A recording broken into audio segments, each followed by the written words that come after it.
程家败落那年，我第3次拿出婚书去找未婚夫履约，却发现他早已有了心上人。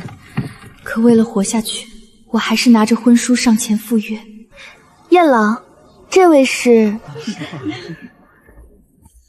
云宁，你不识得她是程家姑娘，是燕哥正儿八经的未婚妻。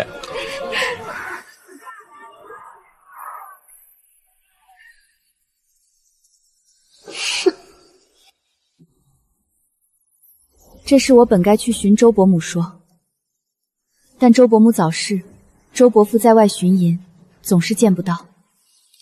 我听说周伯父今晚就会回来了，我们的婚事，我同你说过了，此事不是我能做主的，你莫再拿婚书来逼我了。哟，主动拿婚书来逼婚，哪家的好姑娘这么恨嫁呀？你这青梅妹妹莫不是有什么见不得人的毛病？我哪里有什么毛病？只不过娘说，按爹这一贬再贬的架势，我再不嫁人就嫁不出去了。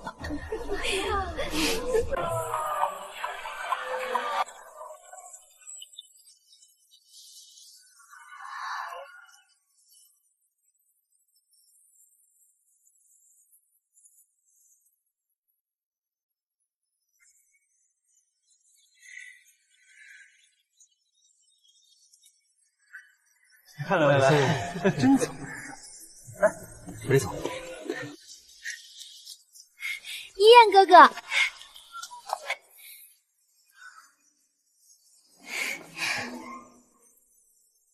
你先和小厮回周府小住。无名无分，我还是住客栈为好。你燕哥哥莫忘了我们俩的婚事。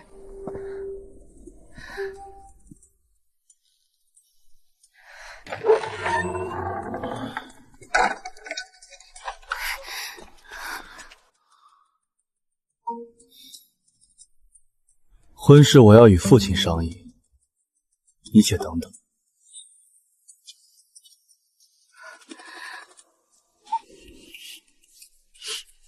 等等就等等，总归是要等到一个结果的。你真是的，怎么能怀疑青梅妹妹有毛病呢？燕郎，你也是的，原来是青梅妹妹让人家误会。不过这婚书还是尽早退了好，免得让人缠上。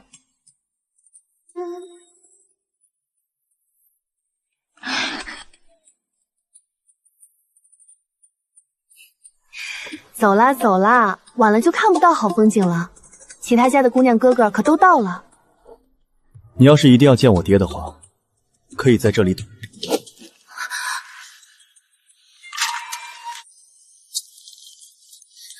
喂，你踩到我的婚书了！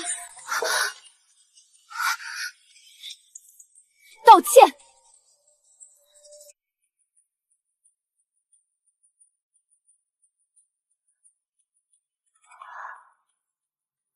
我不是有意的，是你自己不小心掉的。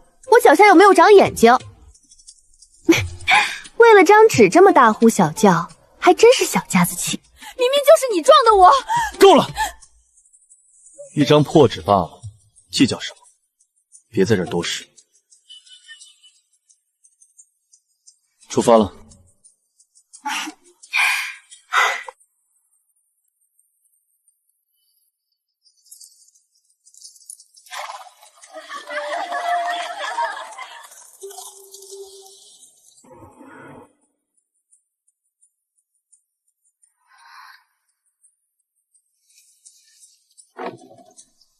哟，程姑娘还不死心呐？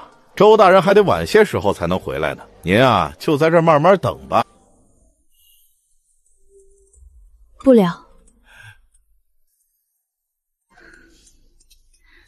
劳烦管事将婚书和信物交给你家公子。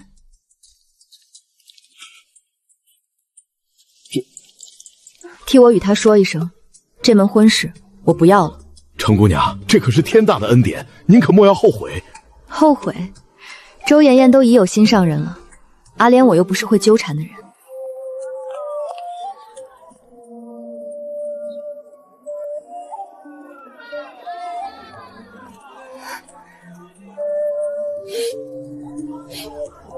花了那么多钱，还没把自己嫁出去，回去该怎么跟娘解释？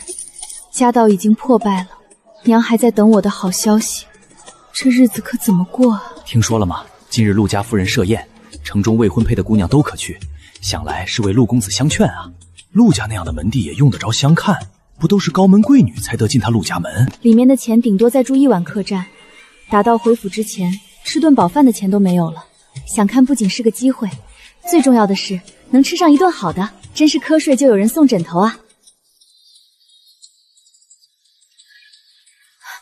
哎，陆家在哪儿啊？就算没遇上良人，离京之前能蹭到一顿好吃的也不算白来。我知道，我带你去。多谢公子，多谢公子。虽然你我素不相识，但你人还怪好的嘞。或许是有所企图也说不定。啊？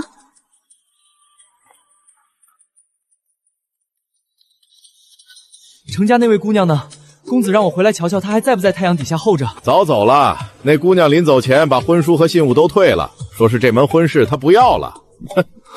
退了，坏了，这下坏了！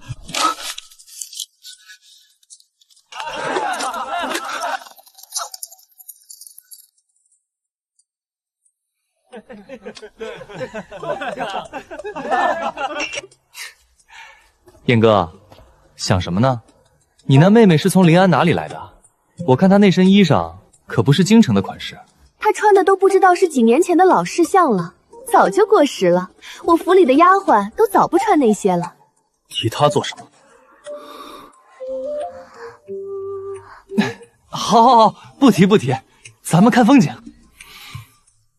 难不成还在哭？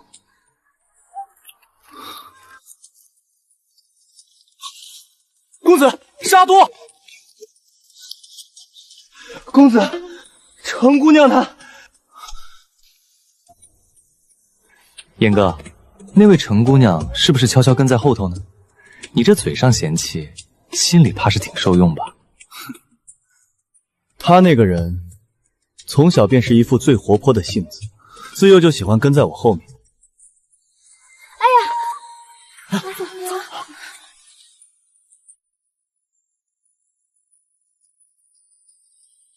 阿玲不知躲在哪儿呢，要是瞧见了这一幕，还不知得多想什么。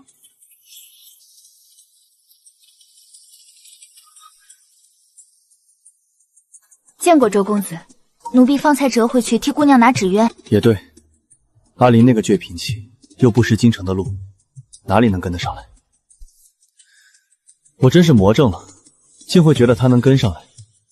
约莫是这天气太闷热了吧？那是，周兄，别想你那程姑娘了。论家世地位，论学识才情，那位程姑娘哪样比不上云宁？确实，不值得这般费心。燕哥，快来啊！云宁妹妹好像伤着了。说了不用提她，无论她做什么，都随她去吧。这可是姑娘亲自退回来的信物啊。罢了，公子既然不想听，晚些知道也没什么要紧。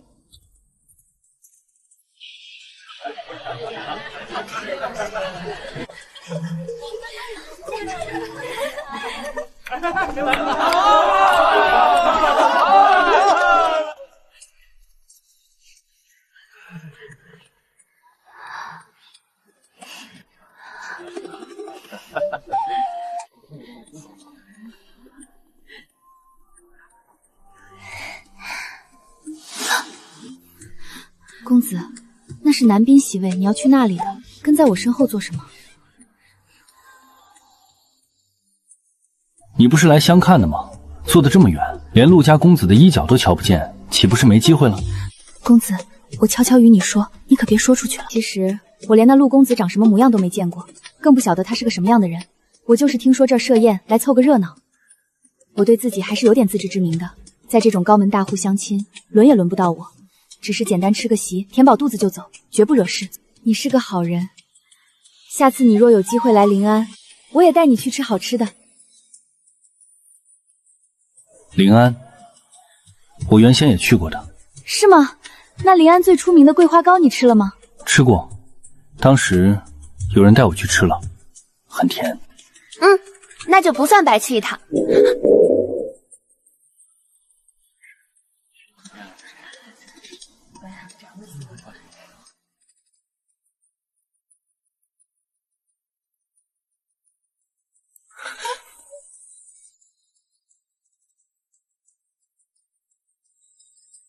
这边是西尾，菜品一般。跟我走，我带你去前面吃好的。哦，京城的人都这么热情吗？还有这种好事？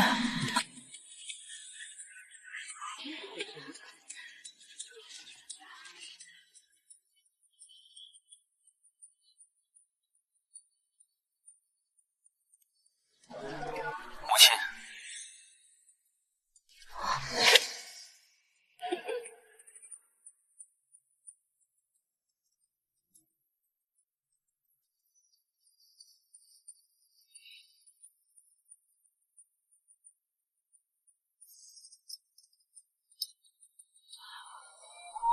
怀清，你今日不是说身子不适，不愿出席这相看宴吗？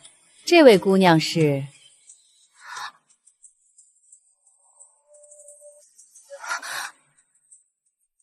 原来他就是那位要相看的陆家公子。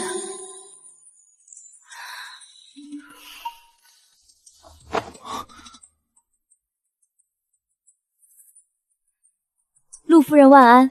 小女子乃是临安程家的长女，名唤程灵。陆公子才华横溢，一表人才，品行高洁，令人倾慕。此番上京，恰逢您设宴，便不请自来，实在唐突，还请见谅。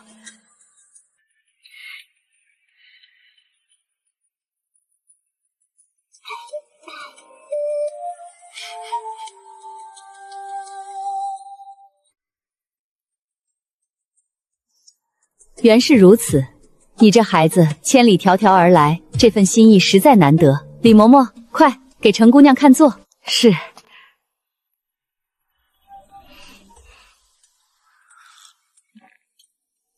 想也知道，她必然是在偷偷笑话我。程姑娘，临安离京城路途遥远，你一个姑娘家，这一路上吃了不少苦吧？多谢夫人挂念。路上虽有些颠簸，但想到能一睹京城风采，便也不觉得苦了。程姑娘，这可是我们府上大厨的拿手好计，尝尝合不合胃口？吃饱了再跑。这京城里的人就是不一样，还专门把人骗进来耍。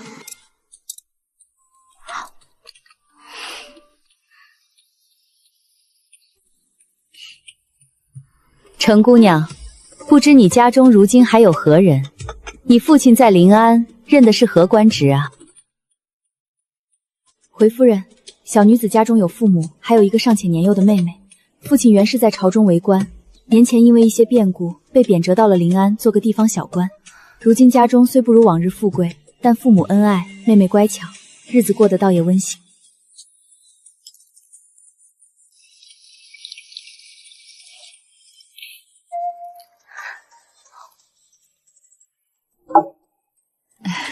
好孩子，真是不错。既然你与怀清两情相悦，那便择个黄道吉日，我便差人去你临安家中提亲。这段日子，你便先留在京城，住在我们陆府吧。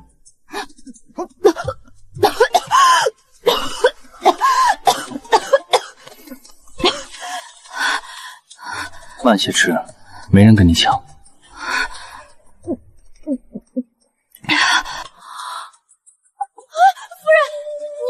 您说什么？提亲？你快跟你娘解释啊！我刚刚那都是瞎编的，我们根本不熟啊！夫人，这太草率了。我与陆公子其实今日才……好孩子，慢慢说。好孩子，我知道你在顾虑什么。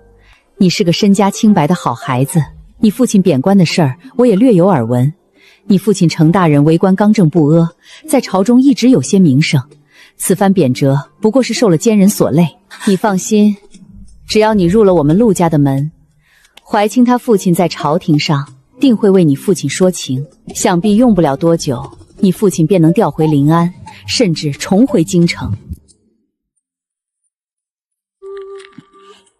我此番上京，一来是为了我自己的婚事不假，二来则是寄希望于周家，望周伯父能在朝中为父亲斡旋，也好叫父亲能调回临安，早日与母亲妹妹团聚。我一人的情爱哪里比上全家重要？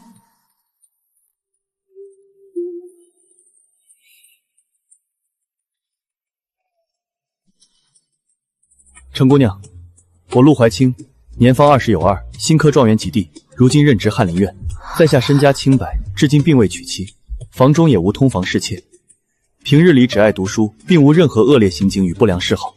姑娘不用害怕，我只是到了该婚配的年纪，不想让母亲整日为我的婚事烦扰。今日瞧着姑娘与我有缘，我瞧着姑娘也是极欢喜的。你这算是自我推销？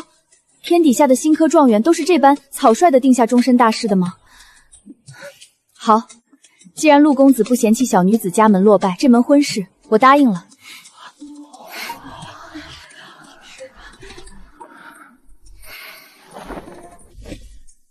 多谢程姑娘，往后余生定不负姑娘今日之托。虽说陆夫人是个极好相处的人，可我到底是出自小地方，如今寄人篱下，浑身上下也就这2身换洗的旧衣裳。周年宴那日嫌弃我寒酸，也不知陆郎君心里会不会也嫌我。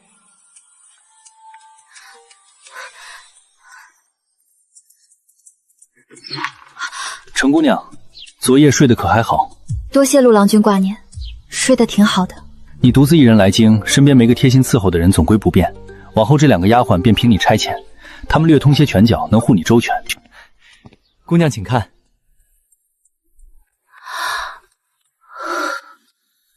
程姑娘，这可都是时下京城里最流行、最新鲜的衣裳款式了。我们公子亲自去绣庄挑了整整半日呢，您快挑一挑喜欢的穿。这太贵重了，陆郎君，我不能收。不用谢，这是我应当做的。你既已答应了婚事，便是这陆府未来的女主人，往后在京城，谁也不能在衣食上轻慢了你。那便多谢陆郎君了。刘音、红影，往后程姑娘便是你们唯一的主子。若是姑娘在府里受了委屈，或者夜里睡得不安稳，我唯你们是问。属下明白，定誓死保护程姑娘。姑娘放心，有我们姐妹在，连只蚊子也别想惊扰了姑娘安眠。晚间的时候安心睡，他们会守夜的。我还有公务，便先走一步。他怎么知道？我初来京城的这半个月里，因为人生地不熟，每晚都睡不安稳，稍微有一点风吹草动就会惊醒。他竟然连这种细微的心思都察觉到了。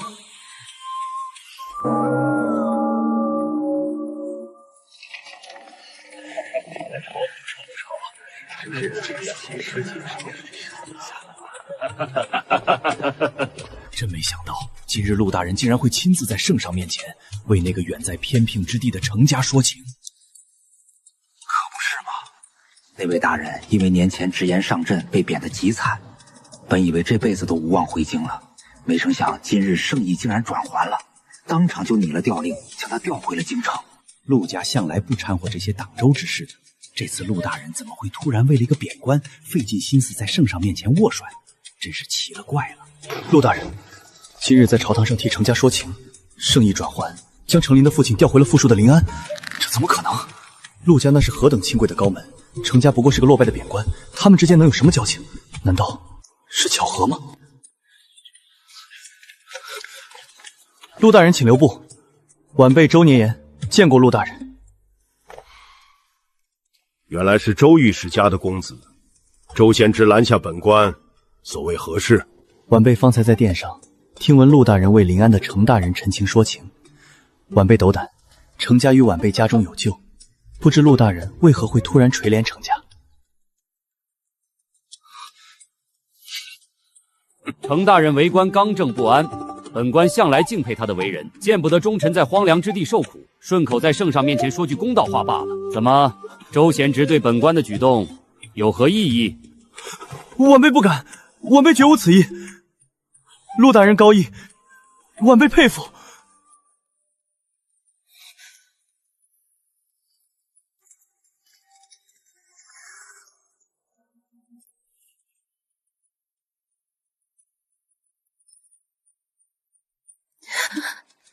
我的好姑娘，您这是怎么了？可是信里写了什么不好的事情？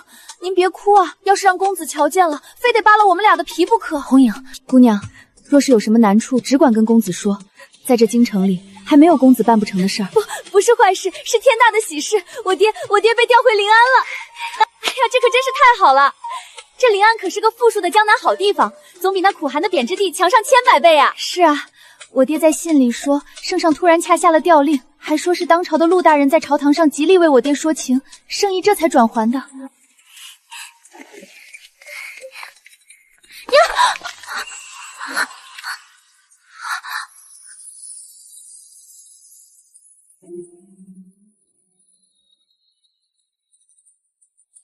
程姑娘，这般急急忙忙的，是要投怀送抱吗？陆郎君，我收到我爹的信了，朝廷的调令下来了，我爹不用在苦寒之地受罪了，他被调回临安了。我知道了。陆郎君，我知道这都是你和你父亲的功劳，这份恩情我程琳没齿难忘。往后我一定加倍对你好，努力学做高门的规矩，绝不给你和陆家丢脸。傻瓜，你我之间无需掩饰，你只要高高兴兴的做你想做的自己便好。陆家不需要你委屈自己去迎合任何规矩。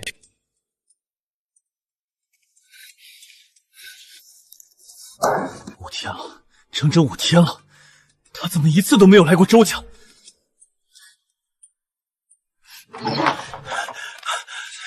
怎么样，打听到了吗？他人在哪儿？是不是还在那家客栈里？回公子，小德去那家客栈打听过了，客栈的老板说，程姑娘早在5天前就退了房走。退房走了？这怎么可能？她一个孤身在外的女子，兜里又没有几文钱，能去哪儿？难道她回临安了？小德还去城门守卫那儿打听了，这几日离京的登记名册里并没有程姑娘的名字，程姑娘她应该还在京城里。那她能去哪儿？难道她就这么不要命的在街上流浪吗？有话快说！吞吞吐吐的干什么？公子，还有一件事，小德去客栈打听的时候，听隔壁茶楼的人说，那日程姑娘退房之后，好像去了陆家设宴的相看席。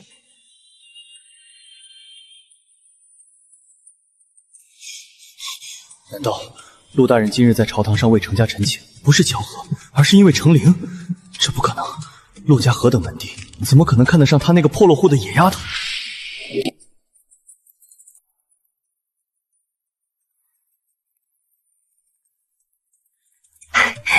燕郎，你可算出来了，我都等了你好半天了。云宁，你怎么亲自过来了？过几日，我们宋家要在京郊的别庄举办诗集，城中许多有名的才子佳人都会去。去了陆家的相看宴，我特意来邀你同去，你可不许推辞啊！以前在临安，只要他去游玩，程琳总是最活泼的那一个。一燕哥哥，云宁，过几日衙门里公务繁忙，我身子也有些不适，这师国我怕是去不了了。哼，公务繁忙，我看你就是找借口。难不成你还在想着你那个小家子气的青梅妹妹？燕郎，不是我说你，你那青梅妹妹穿的衣裳都不知道是几年前的老严氏了，连我家里的粗使丫鬟都早不穿了。这样的人，你提她做什么？没得坏了兴致。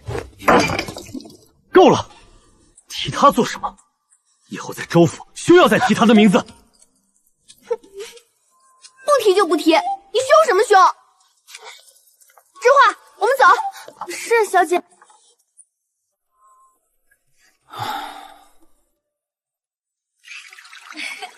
阿玲，你到底在哪儿？你真的就这么不要我了吗？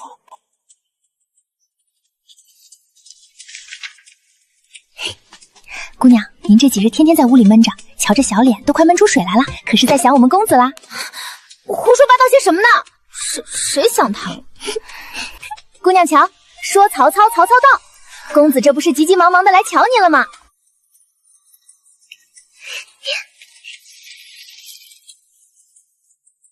乔乔，喜不喜欢？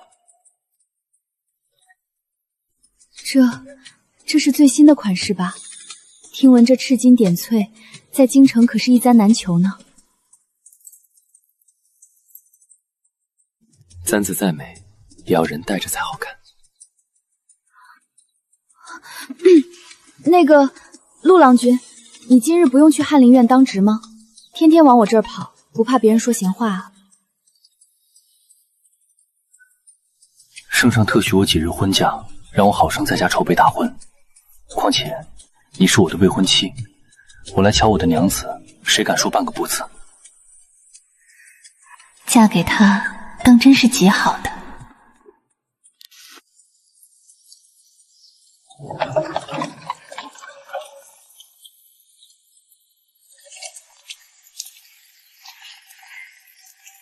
程莲，终于到了。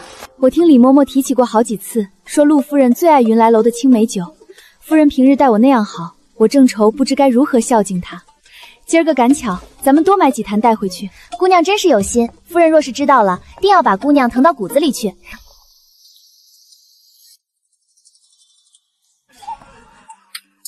哟，几位贵客可是要打酒？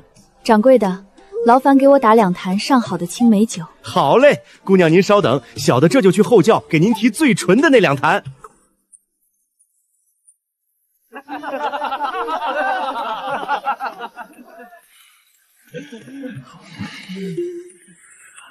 哎，燕哥，你快瞧那儿，那不是你的青梅妹妹程玲吗？她怎么会在云来楼啊？哟，还真是程姑娘。燕哥，之前满京城都传遍了，说她拿着婚书去你家，结果被你退了婚，这事儿到底是不是真的？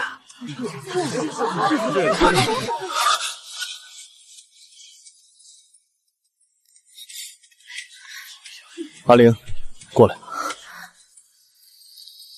我不是让你在周家等我吗？你这些日子到底去哪儿了？一个姑娘家无名无分，在京城里瞎晃荡，你知不知道有多危险？周公子，请自重，你我早已男女有别，在大庭广众之下拉拉扯扯，成何体统？阿玲，你闹够了没有？退婚不过是你一时赌气，你一个临安来的落魄破粮户，离了我，你在京城怎么活？周公子真是有意思。当初我在客栈苦等3天，你避而不见，我去别庄找你，你让我等了2个时辰，转头又喝得酩酊大醉。那时候你可曾想过我一个弱女子在京城危不危险？如今我退了婚，你倒是在这装起深情来了。我那时候是有苦衷的。阿玲，我听说你家里的事了，你爹被贬官，你娘急着让你嫁人，这些你当初怎么不直接跟我说？我们的婚事是长辈早早就定下的，我爹前些天有些急事耽误回京，今晚一定会回京的。只要你现在听话跟我回去，明日我便可以让我爹商议我们的婚事。阿玲，听话，跟我走。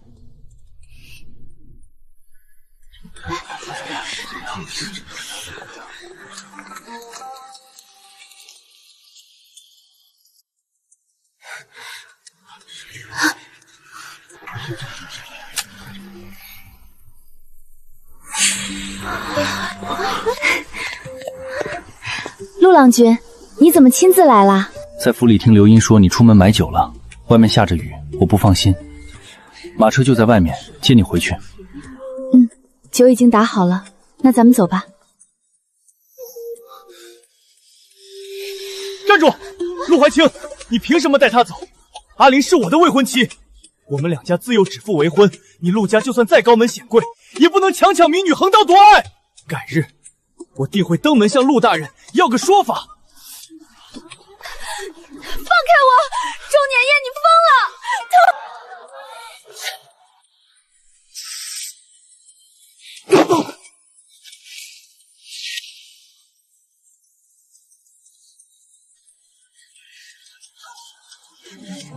找个包间，把话说清楚，免得脏了姑娘的名声。好啊，说清楚就说清楚，我倒要看看你陆家大公子能有什么脸面抢人家的未婚妻。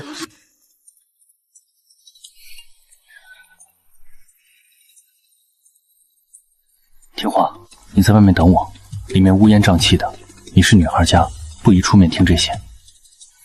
有我在，交给我。好，那我听你的。好生守着姑娘。公子放心，谁也别想靠近姑娘半步。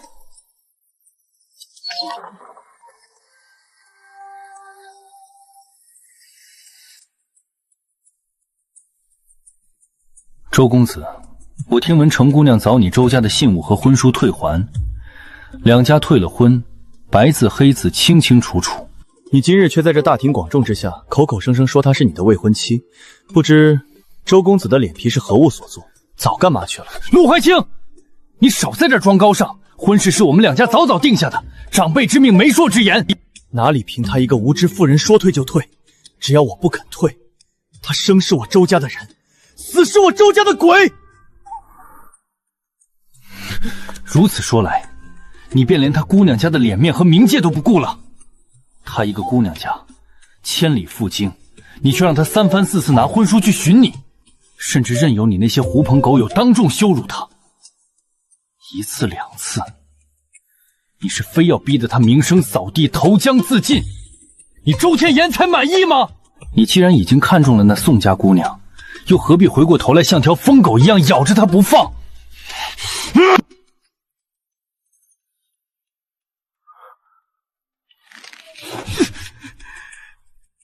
你和他到底什么关系？你凭什么在这替他出头？你陆家是何等高门，你会瞧上他一个小门小户、一无所有的破落户女子？你别在这假惺惺了，你娶她，总不过是瞧她愚蠢好摆布，想拿她当个玩物罢了。原来，在周建艳眼里，我程琳就是个愚蠢好摆弄，只配给高门当玩物的女人。10多年的青梅竹马之情，到底是我瞎了眼。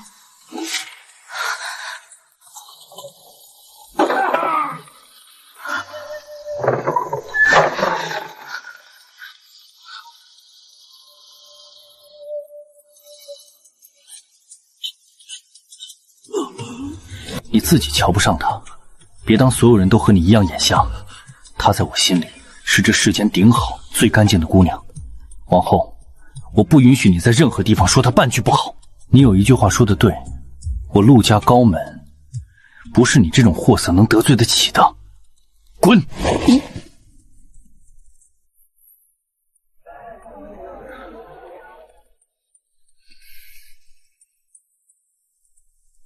都听见了？都听见了。走，我们回家。好，回家。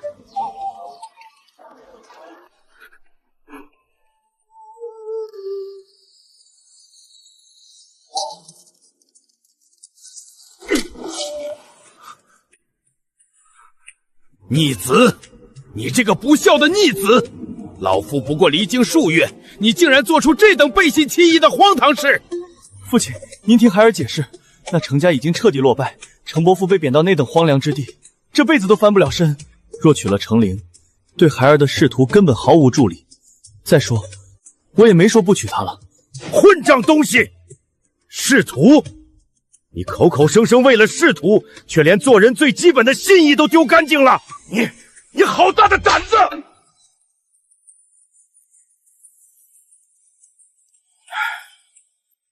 你母亲走得早，临终前拉着我的手，千叮咛万嘱咐，说程家对我们有大恩，两家的婚约万万不可废。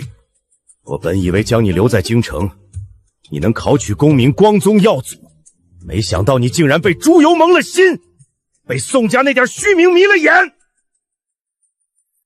程琳算什么？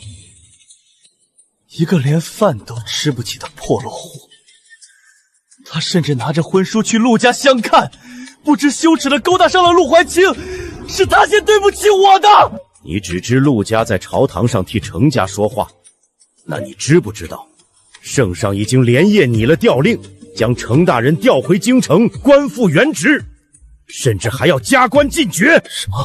官复原职，还要加官进爵？这怎么可能？不仅如此，陆家已经放话，不日便要3书6礼迎娶程琳过门。你这个蠢货，亲手把一个天大的势力推给了陆家，还把我们周家放在了火坑的象兵。你知不知道我们周家在京城快要无立足之地了？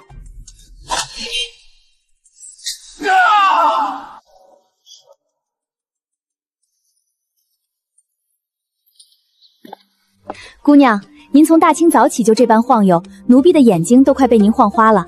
您就放心吧，公子昨日说了，今日程大人他们的车轿定能准时抵京。就是啊，姑娘，由我们公子亲自去接，哪怕是天王老子拦路，也得乖乖给程大人的车马让道。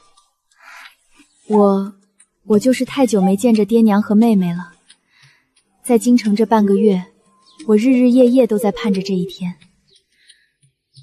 也不知爹娘在路上受了罪没有，妹妹有没有长高些？阿玲，车马已经备好了，城外风大，把这件大头披上。陆郎君，谢谢你。若不是你和你父亲，我爹爹他们还不知道要在那个苦寒之地受多少罪。傻瓜，我说过，你我的婚事定下，你的家人就是我的家人，往后有我在，绝不会再让你们受半分委屈。走，我们去接岳父岳母回家。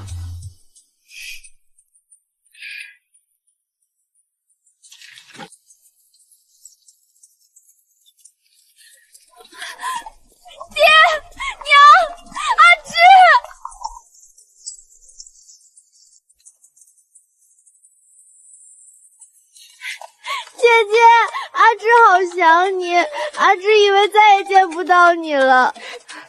好孩子，让娘瞧瞧，瘦了，在京城受苦了吧？回来就好，回来就好啊！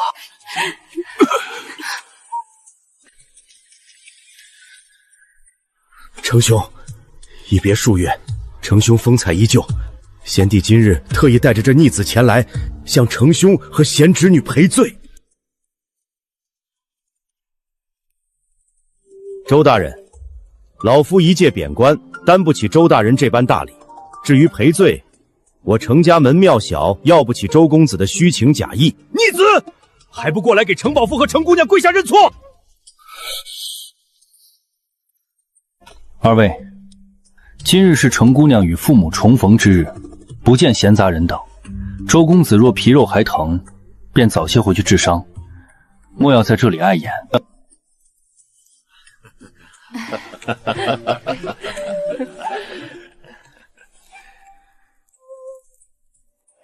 亲家母，你们可算来了。阿玲这孩子乖巧懂事，我打心眼里疼她。往后咱们就是一家人了，大婚的规矩可不能委屈了她。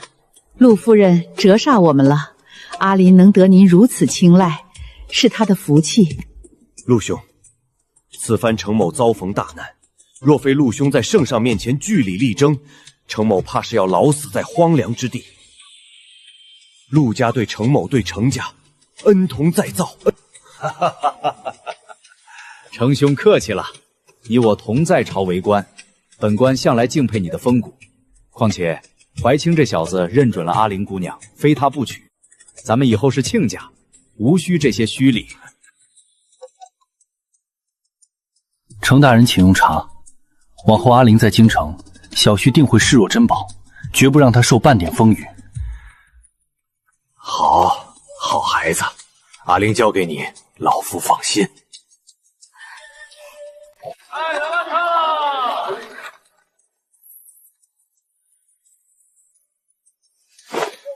周云燕，你居然还在这盯着那个贱人瞧！你知不知道满京城现在都在看我的笑话，说你为了个破罗货不要我了？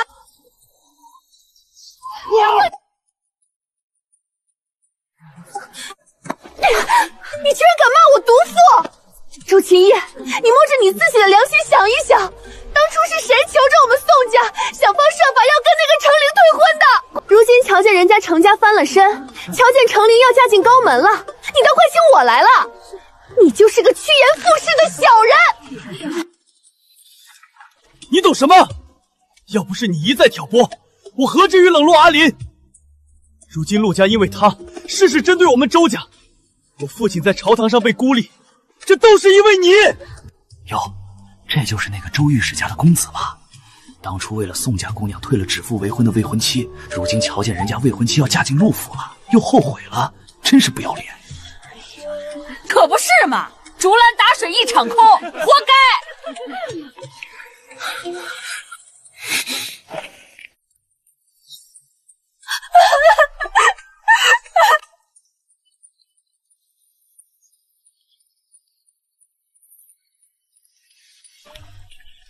阿玲，如今你父母已安全抵京，大婚的事情我都已经让母亲准备妥好了。再过半月，你便是我名正言顺的妻子了。陆郎君，遇到你，大抵是我这辈子最幸运的事。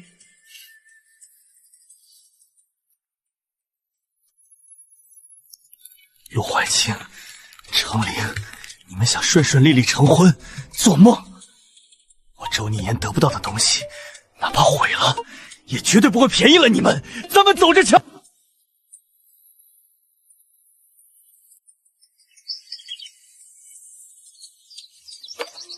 姐姐，这京城的大房子真好看，比我们在贬谪之地时住的破屋子好上100倍。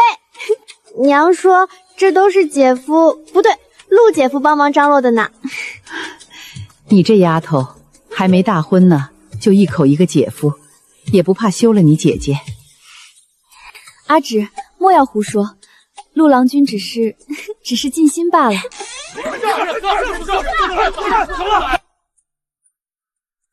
公子请回，我家姑娘今日不见客。放开我！我是你们姑娘指腹为婚的未婚夫。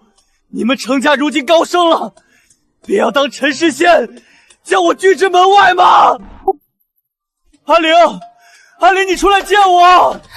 阿玲，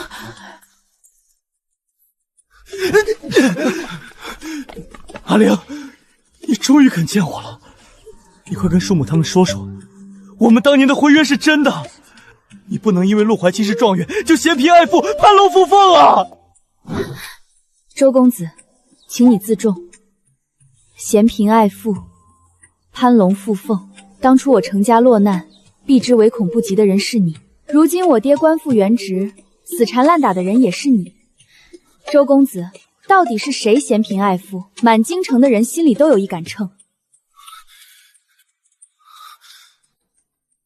阿玲，我知道当初是我不对，可我也是被逼无奈啊。我是真心喜欢你的，只要你点头，我立刻回去让父亲退了宋家的婚事，八抬大轿娶你做周家的少夫人。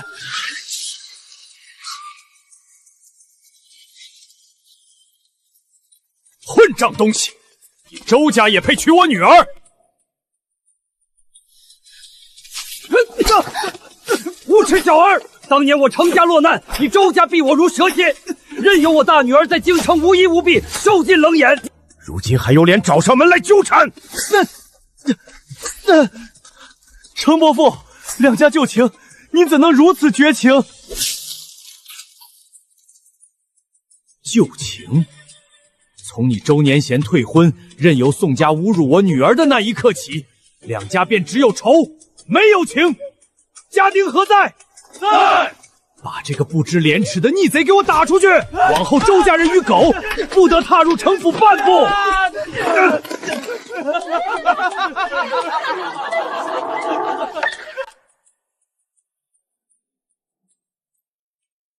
程兄，昨日是小儿欺艳莽撞，得罪了世侄女。回去后，老夫已经用家法狠狠教训过她了。你看，咱们两家毕竟是几十年交情，何至于为了小辈的一时糊涂，闹得跟仇人一般？周大人言重了，你周家如今是京中新贵，我程某不过是刚从贬谪之地回来的戴罪之身，高攀不起周家这般门第。程兄，实不相瞒，那宋家的婚事本就是那不害子自作主张，只要程兄一句话，老夫明日就去宋家退亲，让阿玲进我周家门，直接做正妻，绝不委屈了她。周大人，你算个什么东西，也敢在这儿大言不惭地安排我女儿的心事？程大人，老夫今日是诚心来和解的，你莫要敬酒不吃吃罚酒。那陆家虽然是高门，可陆怀清能护得住你们一时，护得住一世吗？你刚回京，根基不稳，非要为了个女儿与我周家彻底结仇。结仇？周大人，你也太看得起你周家了。当初我程家蒙冤，你周家为了自保落井下石，此为不义。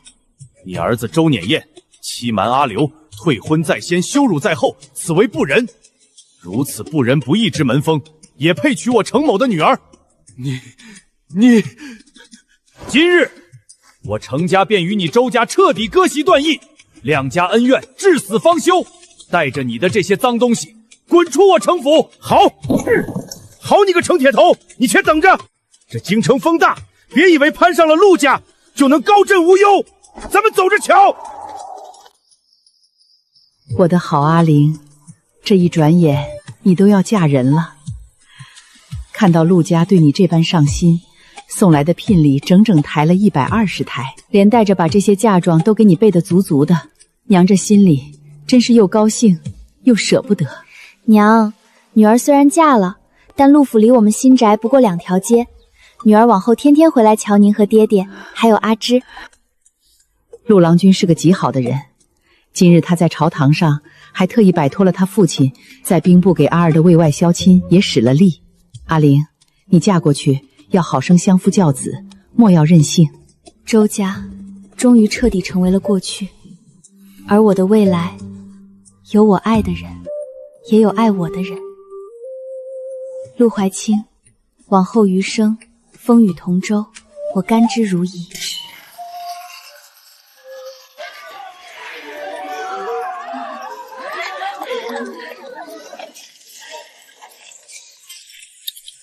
这陆首府家娶媳妇就是不一样，瞧瞧这聘礼和嫁妆10里红妆，京城多少年没见过这般盛景了。新郎官可是新科状元陆大人，新娘子也是名门闺秀，程大人刚官复原职，两家真是天作之合啊！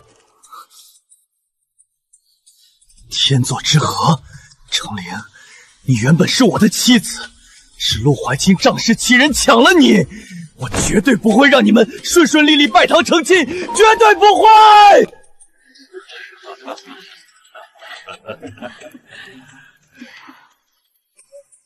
吉时已到，新人一拜天地。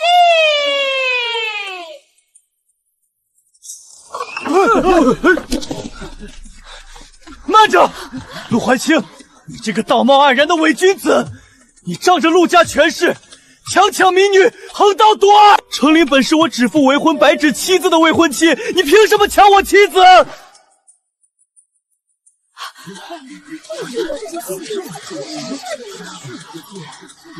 天哪，这不是周御史家的公子吗？他怎么敢在陆府的婚礼上闹事？强抢人妻，难道这程姑娘和周公子真的？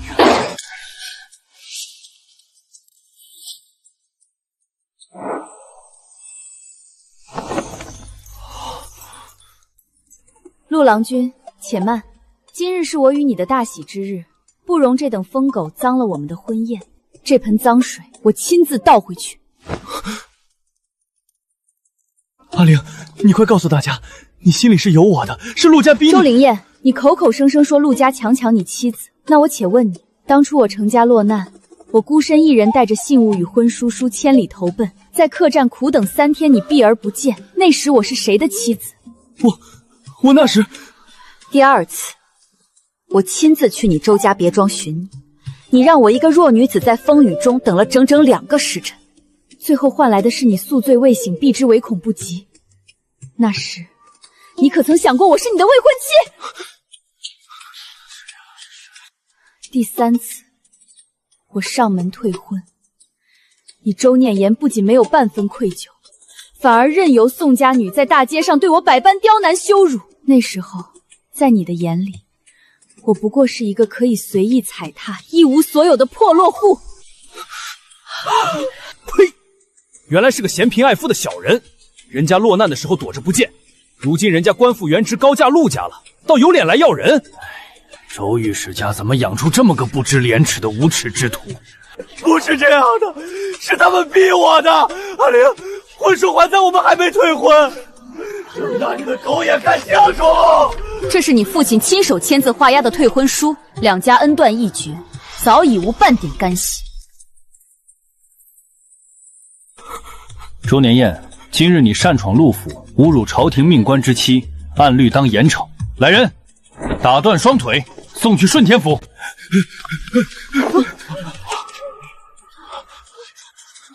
逆子，你这个丢人现眼的混账东西！我打死你这个不知羞耻的畜生！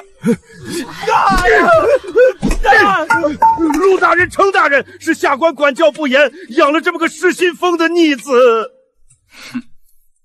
周大人，带着你的人滚吧，莫要再脏了本官的婚宴。快，把这个丢人现眼的逆子快走！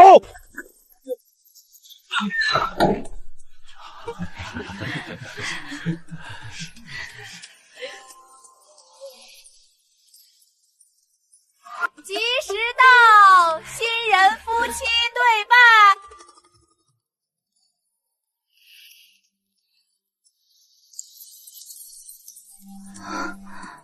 阿玲，你今日真美。陆郎君，你别一直盯着瞧，怪臊人的。夫人，今日已然礼成，你该改口叫我什么？夫君。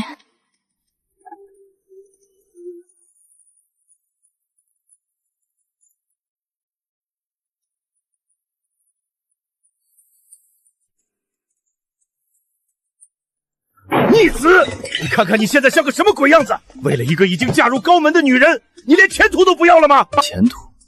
父亲，阿玲嫁了，她穿红嫁衣的模样那么美，可迎娶她的人却不是我，是我亲手把她推开的，我后悔了。父亲，我真的后悔了。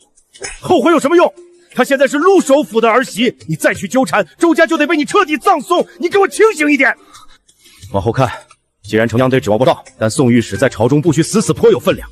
你即刻收拾干净，备足厚礼，去宋家提亲。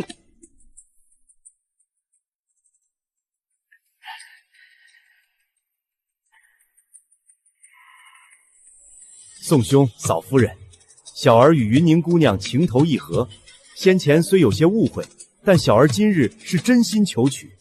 这些聘礼只是周家的一点心意呢。哟，周大人。可别叫得这么亲热，我们宋家庙小，可容不下您家这位在别人婚礼上大吵大闹、丢尽颜面的好儿子。周大人，如今朝中谁不知道你周家因为这逆子彻底得罪了陆首府和程家？我宋家若在此时与你家结亲，岂不是自寻死路？也不撒尿照照自己什么德行？一个嫌贫爱富、始乱终弃的伪君子，如今名声臭大街了，还想娶我们云宁，真是癞蛤蟆想吃天鹅肉！拿着你们的东西滚！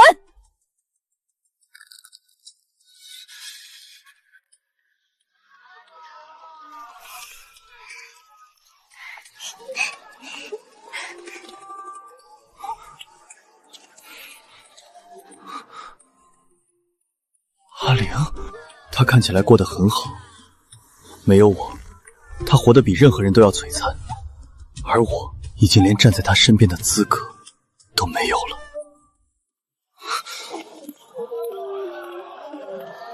阿玲，你别怕，我不是来闹事的，我只是想问问你，你嫁入陆家，过得好不好？周公子，本夫人如今夫婿体贴，公婆和睦，程家亦是安稳，我过得自然极好。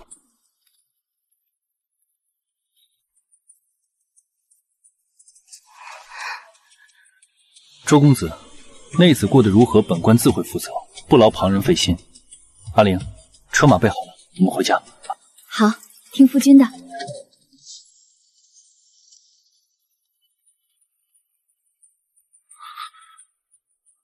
周御史教子无方纵子滋事，御前失仪，着贬为宿州知县，3日内举家离京，钦此。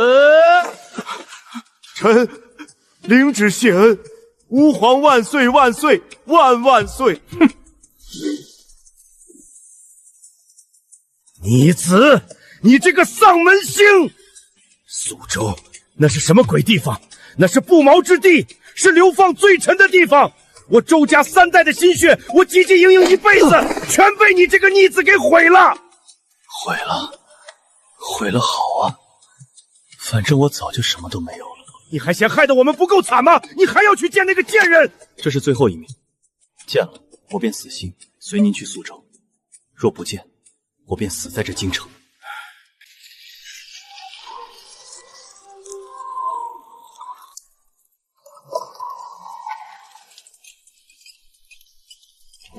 周公子，你让陆府的下人传话，说若见不到我，便撞死在我陆府门前。怎么，周公子的圣言书都读到无赖刑警上去了。阿玲，对不起。找回我，周年燕，在你眼里，我成灵是什么？是你随手丢弃，又可以随时勾勾手指就摇尾浅恋转回去的玩物吗？你今日来道歉，不是因为你真的觉得自己错了，而是因为你输了，你周家被贬，你前途尽毁，你发现你攀附不上更好的了，所以你回过头来觉得当年的我是最好的。周平燕，你这种廉价的深情和迟来的忏悔，只让我觉得恶心。哦，不是这样的，我是真心悔过的。走吧，周公子，此生不复相见，这便是你对我最大的善意。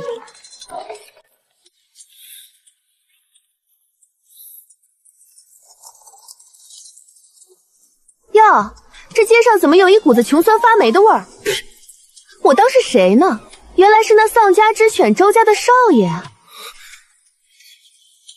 宋姑娘，两家婚事既已作废，还请姑娘口下留情。留情？你配吗？你周家算个什么东西，也敢来巴结我们宋家？看看你现在这副穷酸样，连大街上的乞丐都不如。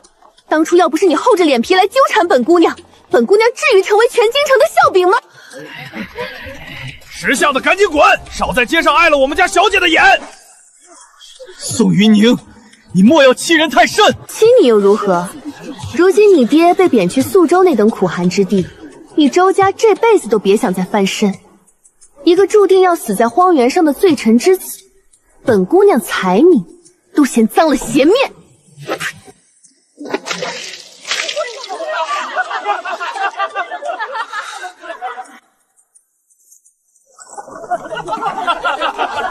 这就是攀龙附凤的下场，活该！听说当年的周公子就是这么作践程家姑娘的，如今风水轮流转，真是报应不爽啊！报应，真的是报应啊！阿玲，对不起，我该死，我真的该死啊！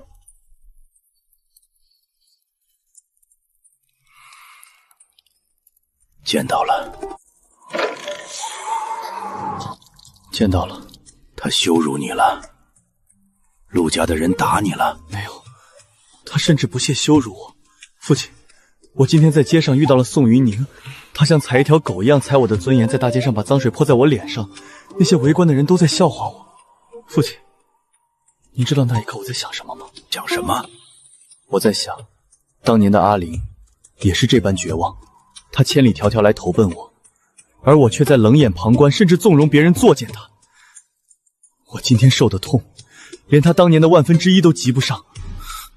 父亲，我们都错了，是我们亲手毁了周家。如果当初我们没有退婚，如果当初我能护着她，如今程家的荣耀，陆家的庇护，全都是我们周家的。父亲，我后悔了，我真的后悔了。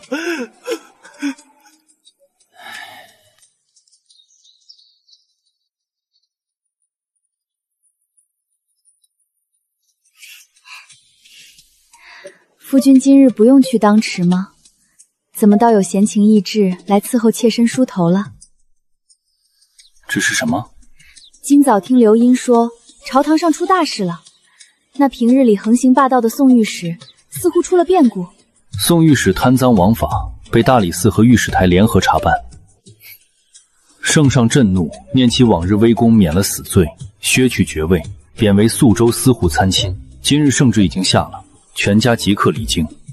宿州，那地方可不正是周念安他们被贬去的地方吗？这还真是不是冤家不聚头。宋家昔日屡次欺辱你，本官本就没打算放过他们。如今朝廷开恩只判了贬官，算是便宜了他们。不过去往宿州，山高水长，足够他们受的了。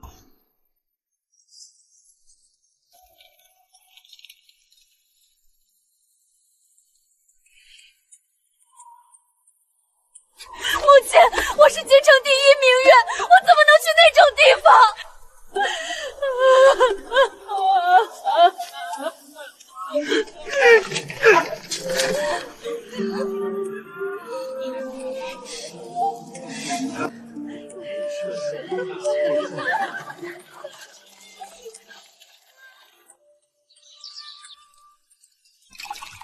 夫人，尝尝本官亲手温的酒。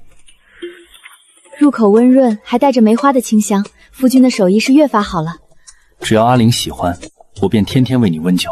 咱们大人如今是越发没个正形了，堂堂大理寺卿，在朝堂上威风八面，回了家倒成了夫人的跟班。说起大人对夫人的心意，天地可见。只要能护得阿莲一世安稳，做个跟班又有何妨？除夕将近，想要一同去给公婆挑些年货。都听夫人的。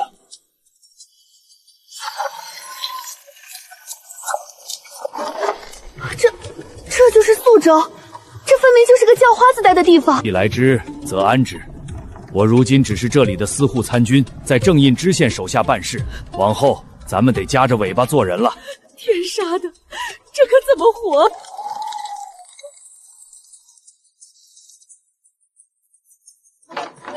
爷爷，今日衙门里来消息了，新调来的司户参军，你猜是谁？谁来都与我无关。如今谁能看得起我？是京城的宋御史，他也被贬了，今日刚刚举家搬入宿州。宋家，他们宋家竟然也有今天。如今他父亲获罪，他也成了罪臣之女，正是我们的机会。父亲，您这是什么意思？难道您还想让我去娶那个恶毒的女人？你还在犹豫？娶她？好啊！当初在京城他如何作践我，这辈子我要让他在宿州统统还回来。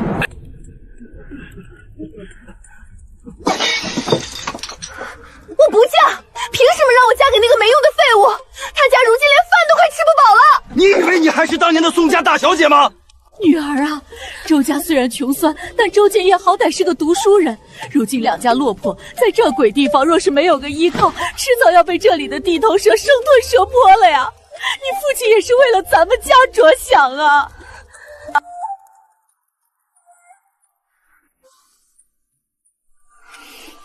宋兄，如今咱们在宿州这地方可以说是同舟共进了。两个孩子的婚事，你看，周兄说的是，云宁这孩子性子虽然骄纵了些，但大体还是好。大体是好的。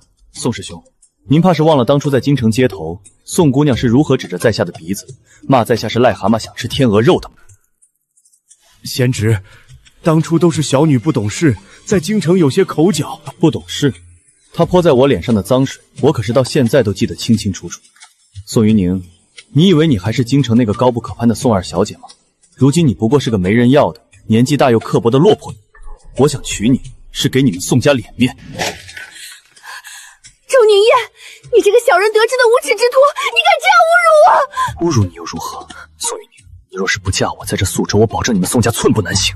我爹现在可是知县眼前的红人，而你爹不过是个小小的司户参军。婚书留下，3天后，我会用一顶最破的轿子来抬你。宋云宁，你的好日子在后头呢。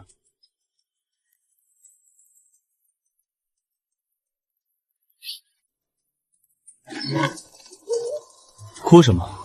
今日可是我们大喜的日子，新娘子哭丧着脸，成何体统？周妍妍，你这个疯子！你折磨我，难道你心里就痛快了吗？痛快？怎么不痛快？看到你从高台坠落，看到你像条狗一样求着嫁给我，我痛快极了。宋云宁，你知不知道，当初在京城，阿林也是这般被你百般欺凌。那时候我就在想，什么时候我也能让你尝尝这种滋味。如今我的愿望终于实现了。程灵，你心里全是程灵，可他如今是高高在上的首府儿媳，他连看都是个阴沟里的臭虫。闭嘴！你不配提他的名字。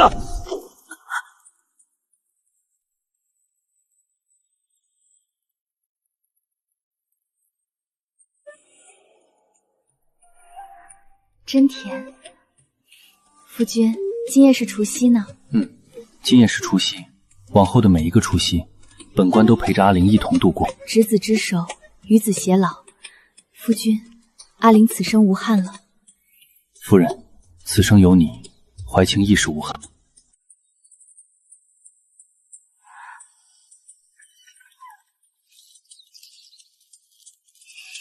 一大早便让大理寺的衙役去排了半个时辰的队，尝尝看，是不是你念叨了许久的那家桂花糕？就是这个味道。软糯却不粘牙，甜而不腻。夫君，你真好。阿玲，你以前在临安时，是不是也极喜欢吃这家百年老店的桂花糕？你怎么知道？这家店在临安并不算最大，只是在一条偏僻的小巷里，寻常外地人根本寻不着。我不仅知道，我还知道，5年前有个傻姑娘曾带着一个落魄的茶楼小工去买过这家的桂花糕，还叮嘱他路上吃。你怎么会知道？那个小工，那个被管事打得浑身是伤的小工，是你？是我。阿玲，你终于想起来了，竟然真的是你！你当年怎么会落到那般田地？当年我随先生游学，不慎走失，盘缠被偷。我生来清高，不愿行乞，便去茶楼做工。谁知粗活做不好，天天挨打。你这个笨蛋，为什么不来找我？我找了，我央求母亲去定亲，却得知你早已有婚约。阿玲，你不知道当时我多嫉妒周年豪，我甚至想过，如果他敢对你不好，我便拼了这身官服不要，也要将你抢过来。陆大人，你这是知法犯法。为了你，知法犯法又如何？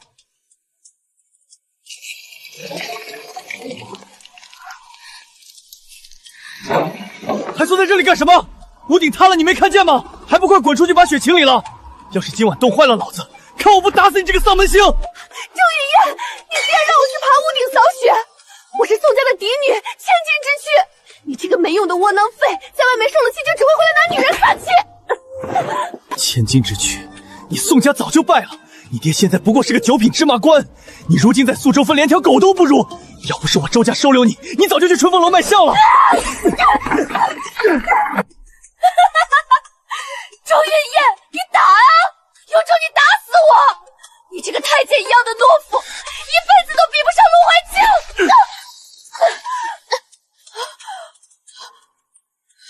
你懂什么？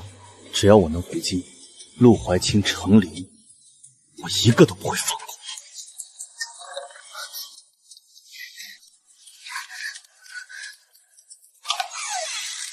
陆爷，快把门关上，京城来信了。京城？谁给咱们写信？如今京城那些人躲我们还来不及。是齐国公。齐国公在朝堂上被陆怀清逼得狗急忙墙，国公也说了，只要我们能在宿州伪造一份陆怀清私吞宿州军饷和官田的公文，他就有办法在朝堂上彻底搞垮陆怀清。陆怀清，你也有今天！可是伪造公文若是被查出来，这可是诛九族的大罪啊！诛九族？岳父，你看看我们现在的日子，跟死了有什么区别？这是我们重回京城重新做官的唯一机会。只要弄死陆怀清，齐国公就能保我们回京复职。你做不做？爹，答应他，我要看着程琳从云端跌下来，我要看他沦落到比我还要凄惨100倍的境地。启奏陛下，臣要弹劾大理寺卿陆怀清在宿州大肆侵占官田，克扣守边将士的军饷。此乃宿州司户程群亲自呈递的揭发公文，上面印信俱在，请陛下明察。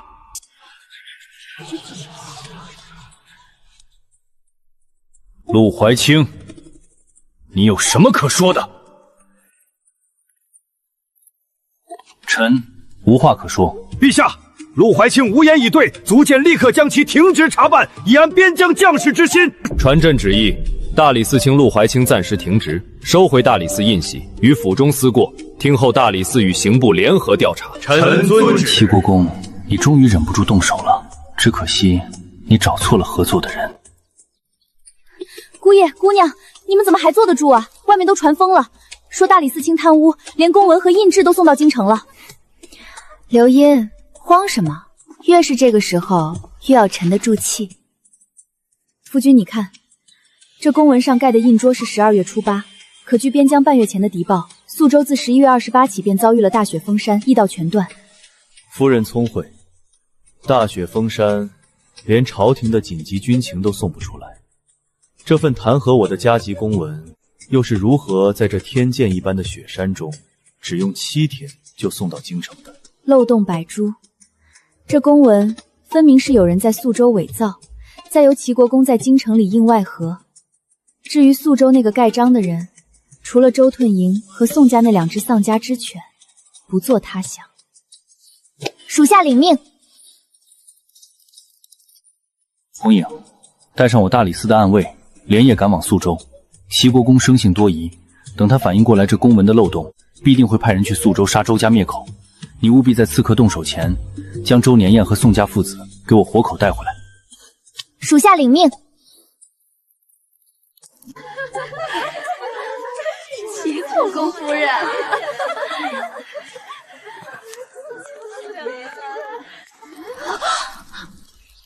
哟，这陆夫人怎么也有空来这儿？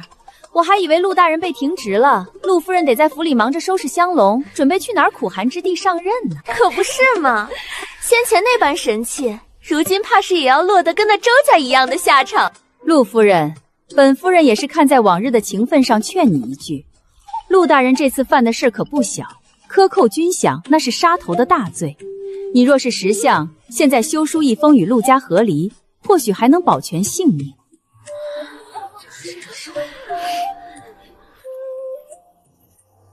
多谢国公夫人关怀，只是国公夫人有这闲心替我操忧，倒不如多担心担心国公爷。程灵，你这话是什么意思？各位夫人怕是还不知道吧？宿州自11月28起便遭遇了百年难遇的大雪封山，至今快马难行。而国公爷呈给陛下的弹劾公文，却是12月初8从宿州发出的。敢问国公夫人，国公爷养的那些送信人是长了翅膀能飞越万重雪山，还是国公爷未雨绸缪，早在大雪封天前就已经在京城替宿州的司户大春把这弹劾维文写好了？你少在这里血口喷人！公文印信俱全，岂容你狡辩？印信是真的，可盖印的人是真是假，过几日便知。国公夫人，这梅花虽好，只怕今年是国公府赏的最后一回了。我们走。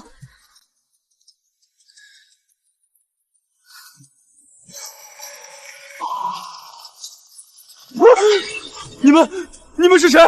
谁让你们来的？国公爷有令，此人最能保守秘密。齐国公的狗，手伸的倒挺长。